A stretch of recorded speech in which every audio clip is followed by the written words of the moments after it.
સુરતના ડુમસ રોડ પર આવેલ મોન્ટેસા બિલ્ડિંગની 2 હોટલમાં થયેલી ચોરીની ટીપ પૂર્વે કર્મચારીએ આપી હતી.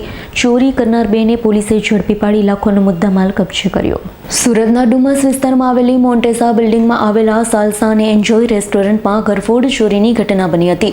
આ ચોરીમાં આશરે 8.70 લાખ રૂપિયાની રોકડ રકમની લૂંટ કરવામાં આવી હતી.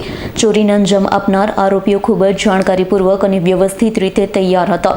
ડુમસ પોલીસે ચોરીનો ભેદ આખરે ઉકેલી કાઢ્યો. હોટલમાં થયેલી લાખોની ચોરીની ટીપ હોટલના પૂર્વ કર્મચારી નેપાળ સંજય થાપાએ આપી હોય. હાલ ચોરીમાં 2 આરોપીઓ અર્જુનનાથ શંભુનાથ યોગીને દીવ દમણથી તો બીજા આરોપી રાજ ખડાકાને અમદાવાદની હોટલમાંથી ઝડપી પાડ્યા છે.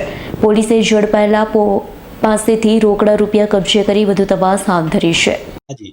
તારીખ 9/12/2024ના રોજ ડુમસ પોલીસ સ્ટેશન વિસ્તારમાં આવેલા મોન્ટેસા બિલ્ડિંગના સાલ્સા એન્જોય રેસ્ટોરન્ટ અને સાલ્સા રેસ્ટોરન્ટમાંથી ચોરી થઈ હતી. ટોટલ 8,60,000ની ઘરફોડ ચોરી હતી.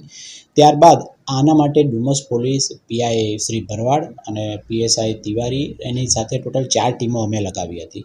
4 ટીમોમાંથી અમને હ્યુમન ઇન્ટેલિજન્સ અને ટેકનિકલ સર્વેલન્સથી આ ઘરફોડની ઘટના અમે ડિટેક્ટ કરેલી છે. તેમાં ટોટલ 3 આરોપીઓ છે, જેમાં મેઇન જે ચોરી કરનાર વ્યક્તિ જે છે રાજ ખડકા ખત્રી, જે ચોરી કરનાર જે વ્યક્તિ છે તેની પણ અટક કરવામાં આવેલી છે. આ ઘટના એવી હતી કે જે સંજય તાપા કરીને ત્યાં આગળ એક નોકરી કરતો હતો. એ વ્યક્તિએ ટીપ આપી હતી કે અહીંયા આગળ શનિ રવિનો આટલો વકરો હોય છે તો પૈસા લેવા માટે થઈને એણે એના મિત્ર અર્જુનનાથ યોગી એને ટીપ આપી અને એણે એના મિત્ર રાજ ખડકા ખત્રી એને ટીપ આપી. આ રીતે આ ત્રણેય એકબીજાની સાથે મળી અને આ ઘરફોડ કરી છે. આમાં જે અર્જુનનાથ યોગી છે તેને દીવ ઘોઘલા ખાતેથી ડુમસ પોલીસે અટક કરેલી છે અને જે રાજ ખડકા જે મેઇન ચોરી કરનાર વ્યક્તિ છે તેને અમદાવાદ ઓઢવ ખાતેથી અટક કરવામાં આવી છે. ટોટલ 4,59,650ની રિકવરી કરવામાં આવેલી છે. હજુ એક સંજય તાપા છે તે પોલીસની પકડથી બહાર છે, પરંતુ અમને આશા છે કે ટૂંક સમયમાં તેની પણ અટક અમે કરી.